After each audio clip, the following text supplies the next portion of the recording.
We have with us again Laure Jackson, who is the expert in all things sensory stuff. And I've evolved from sensory stuff to sensory needs, sensory issues. So I'm already learning. Hi, Anne. How you doing? I'm well, thank you. Good to see you. Every day's a learning day, isn't it? As it ought to be. As it should be, yes. We always learn new things. It's brilliant. Last week, we touched upon issues around somebody who'd had a brain trauma from brain cancer earlier on, who's an adult now and was having issues with how do I do better remembering things because he's got specific brain trauma. But the other part, which I just wanted to reflect on, was he said people really don't get his struggle. So they'll say, oh, yes, I forget things sometimes too, which, whilst it may be inherently true, is actually then undermining his genuine, I have a brain trauma, not just I'm a bit forgetful. So it's encouraging that he was so encouraged by you. But yeah, it's one of those things, isn't it? When we can see the disabled badge on a car and someone gets out in a wheelchair, fine, they're disabled. But we don't understand perhaps when someone gets out of a car in a wheelchair bay, but there's no wheelchair and they're walking. Because we don't understand that even someone who's got extra needs, they're not always going to be, perfectly linear. They're going to have good days and bad days. So have you got a kind of a more general response? How do we educate people with our own specific needs without being overly offensive or unnecessarily defensive? How can we go into a situation better when we've got additional needs, specifically, obviously, for you with the sensory issues? Yeah, it is one of the biggest things. I think if we can check our own heart and acknowledge that folk are coming from a place of not understanding, so that first they will be able to hear anything that we do have to say, anything that we do have to communicate, that at least not be put off by our very essence of our very being. Because if we are absolutely defensive, or we are frustrated, or we've just had enough, we're just fed up that folks don't understand and they just don't get it. It's like we need grace, we need compassion, we need a real dose of goodness, of godness just in us to infiltrate that through. So in the first instance, how we are and how we respond to things is absolutely how God would want us to do. So, but then we do need to educate. We do need to talk, and it's a combination of regular things that are out there. We might have little books. There might be, if it's children's stories, to help other children understand. There are books that other children might be able to read that parent can pass to parent. It's nice if you can create a little story about your own family, if you want other families to understand, and that's a way that they will understand it. So you can write a little book about it, write a little leaflet about yourself. I think having those also little lanyards, the sunflower little lanyards that folks have as a way of communicating if you're going through an airport, the special assistance, anything that we can find that will signpost people when it's not obvious from the outside, as a way of at least raising awareness in community that we are different, something is different. So we're talking about how we can help others understand our situation, because you were talking about at the airport you can have like a lanyard that can then alert people. But I really like the idea of a book, because that's a great way of engaging, especially children, to help them understand, because our normal isn't necessarily everybody else's normal, is it? So actually helping ourselves as a family to realise, well, this is what we go through every day, but people don't know that. So, I love the book. Have you seen some of those? I've advised folk to do that. And that'd folks, be really good. I know they've written their own little things. It's part of the sensory super system that there are communication tools that we've developed.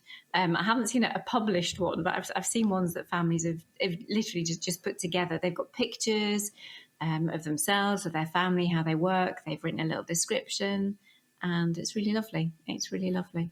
And it helps. It's something you can read to others, and then the children can understand as well as other adults. We don't know what we don't know. It's just a phrase I use fairly frequently. We don't know what we haven't yet been told. Yeah. And what's normal to us isn't necessarily normal for everybody else. So being able to do something creative, we're not talking Hollywood levels of quality. It's just a story that's personalized, that can show others this is what we're going through, that might also then help others to understand that. I'm thinking about other things we could do along those lines. So things like in school, whether you can get and talk about that, but they might have already understood that. But in a church context, we've got people with sensory needs. So here's a story that might help you understand how we can engage with other people, which is part of life, isn't it? And I think social media has really helped explode this. So people are able to now express their personal stories out on social media. So I think that's a really lovely outlet, because there's nothing worse than living with it and holding it in and just not knowing and feeling that nobody understands. We know that God does, and that's amazing. And there might be some close friends and family that do.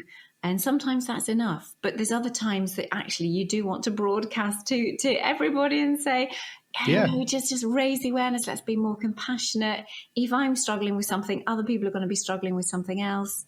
But so social media is great for that. Blogs are great. It's just having that outlet for folks to express it, but to express it well.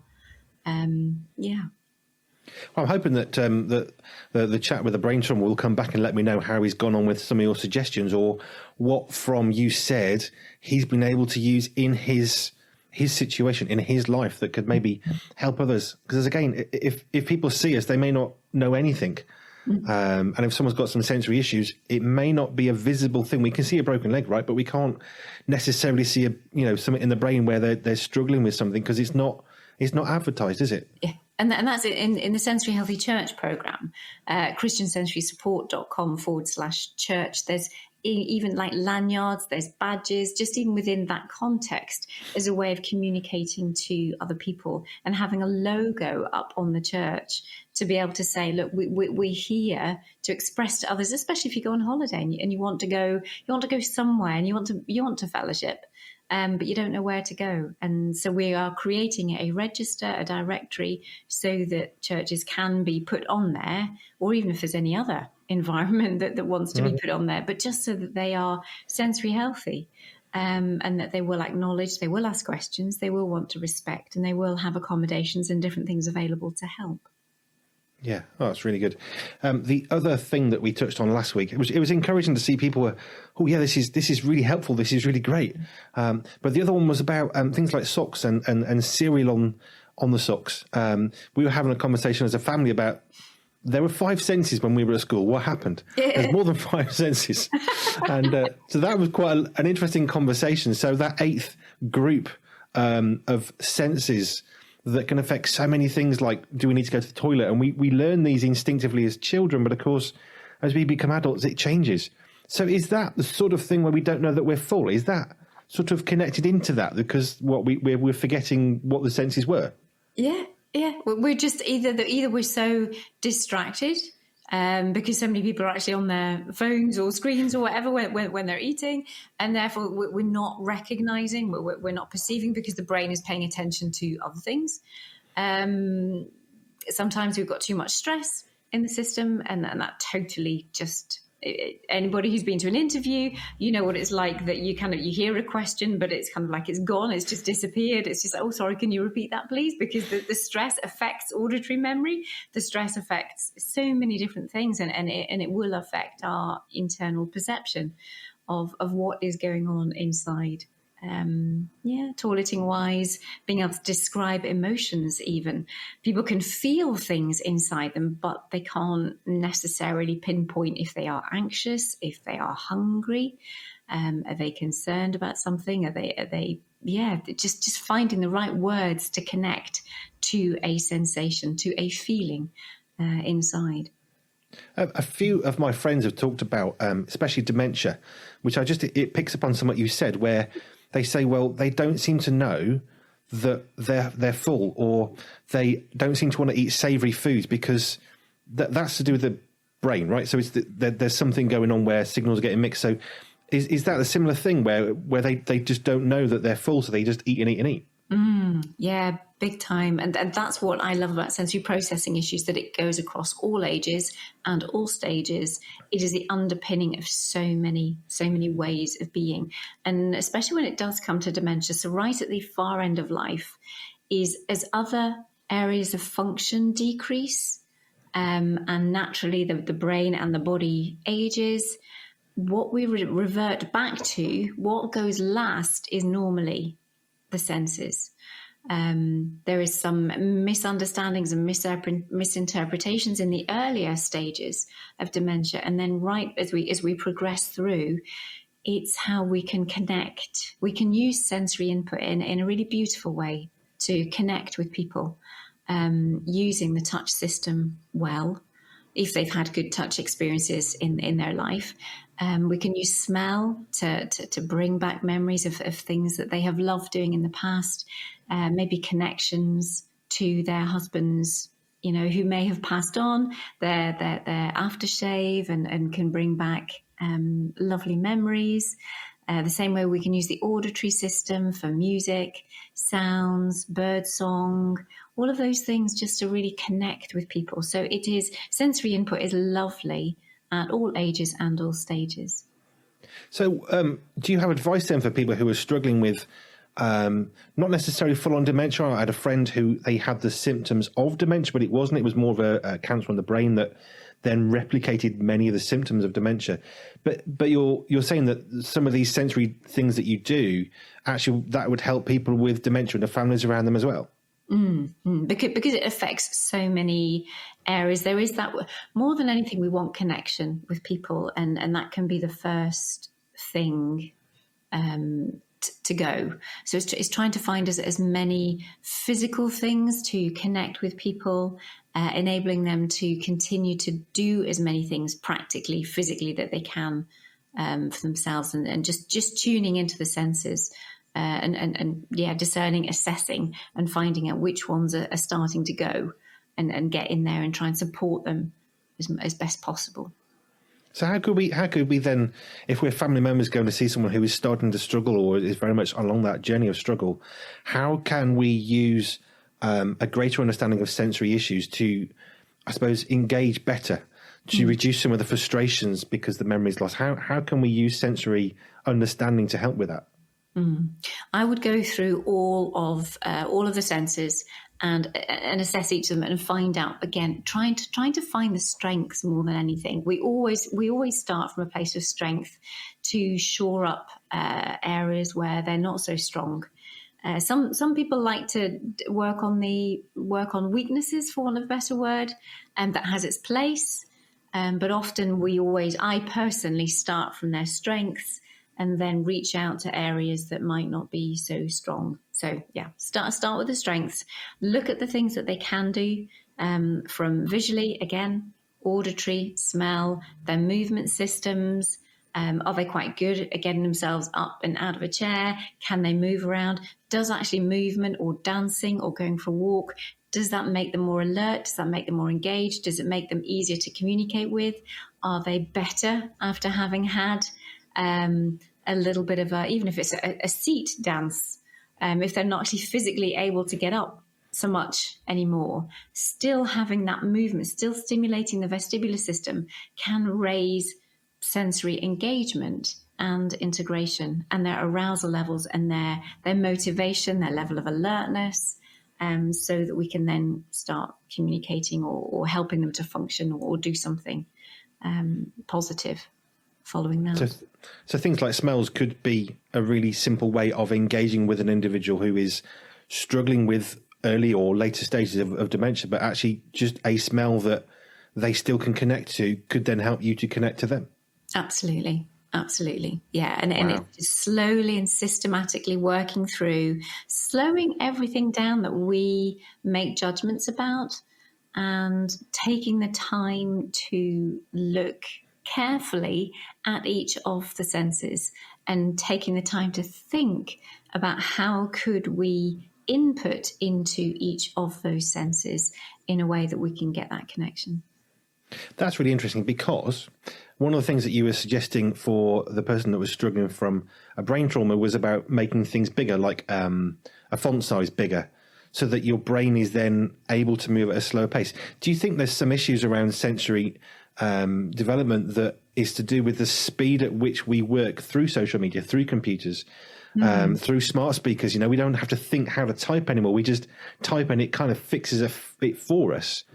Do you think that our engagement through, we're speaking via video, which is interesting irony in my question, but do you think stuff like this is changing how we are able? Is there a detriment, do you think, to social media in terms of our sensory things?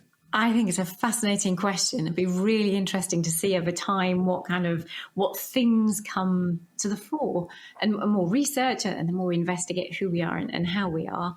I definitely think, I know that it's affecting attention, that's for sure. And the way that our brain is able to settle, in our attention spans getting shorter and shorter and shorter. I have no evidence to be able to prove anything from an actual specific sensory perspective. That there is plenty that we do know, and that behaviours and functions that we do know, because of that lack of integration, that lack of good development and connection from the womb upwards. So, but that's as much as I can comment on that one, I think. And no, that's fine. It just struck me as I was thinking about how we engage with things. I mean, Amazon same day delivery, we talk about the fast paced world, that's fine.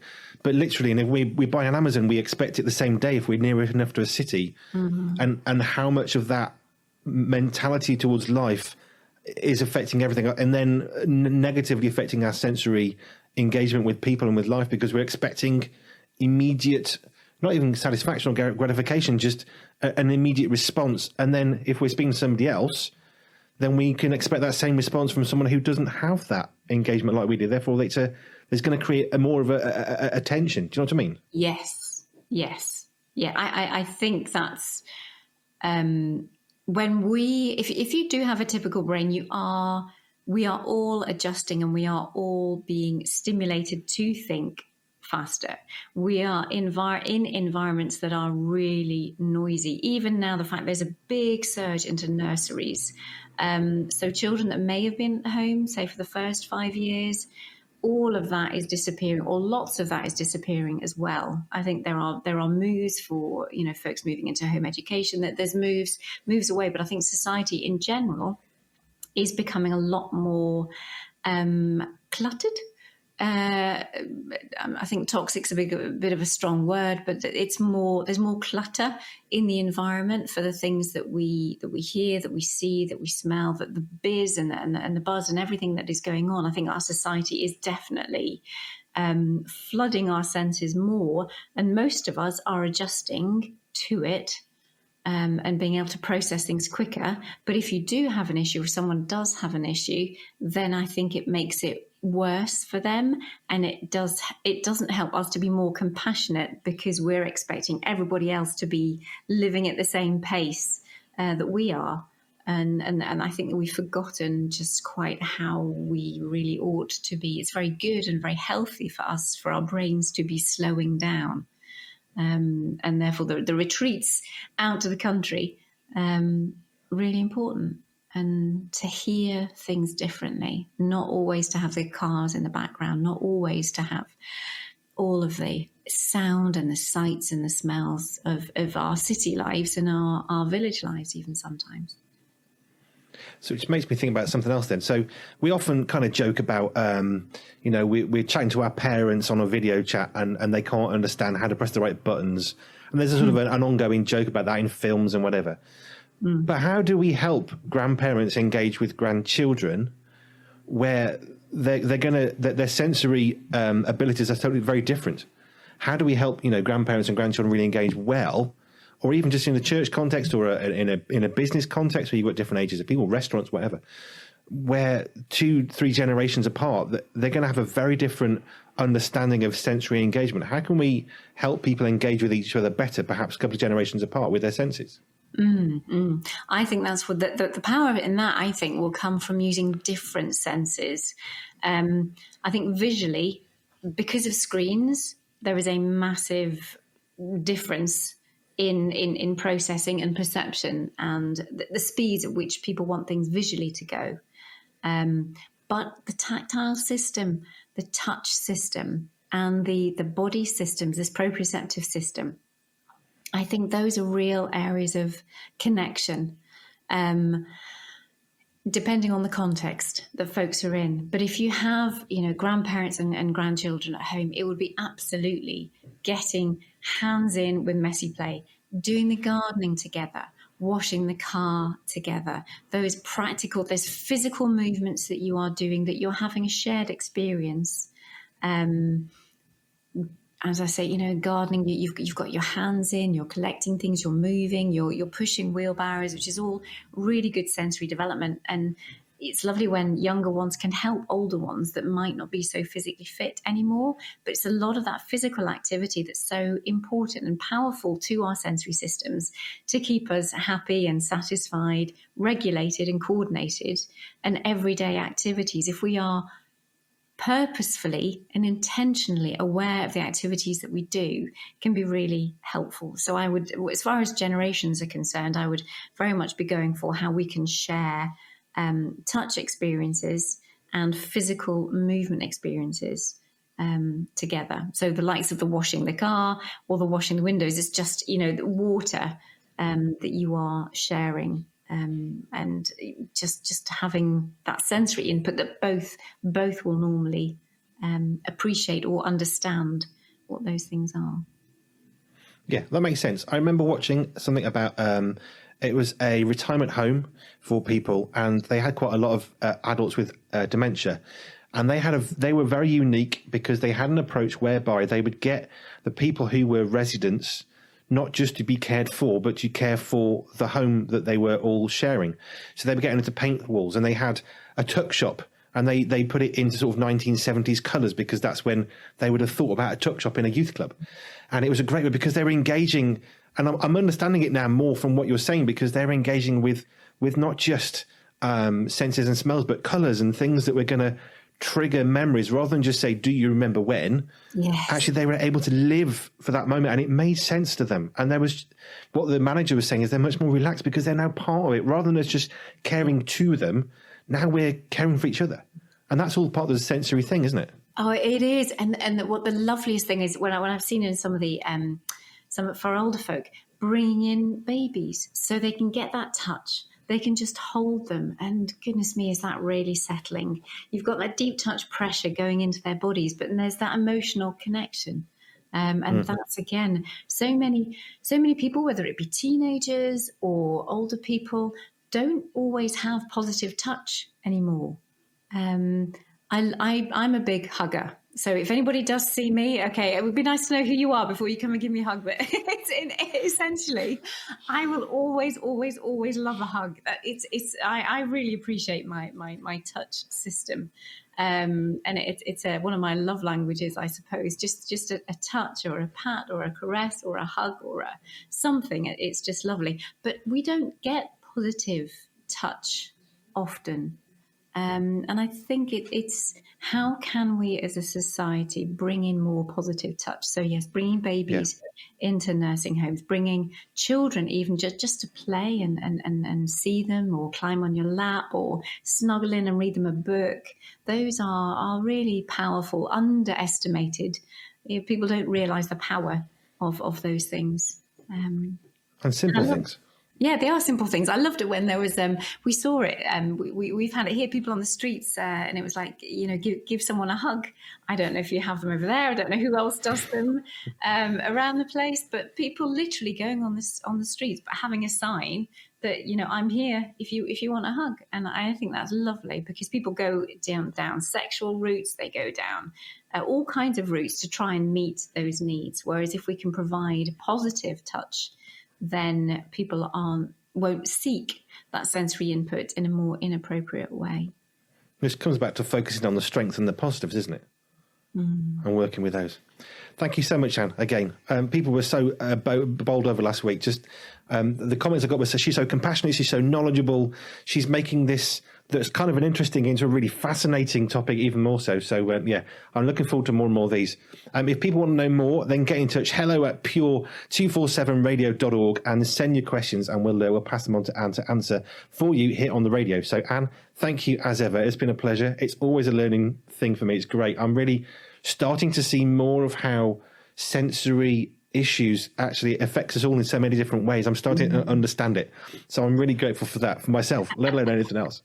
So That was thank you. wonderful. Thank you so much for the opportunity to share and to chat and to answer questions. Thank you. Great. Give us your website that people can best make contact with you if they want to find out more. And LaureJackson.com. Cool. And we'll add that onto the video as well when it goes out, which it will do. Thank you. Have a great rest of your day, and we'll see you again next week. Yeah, see you soon. Bye-bye. Bye for now.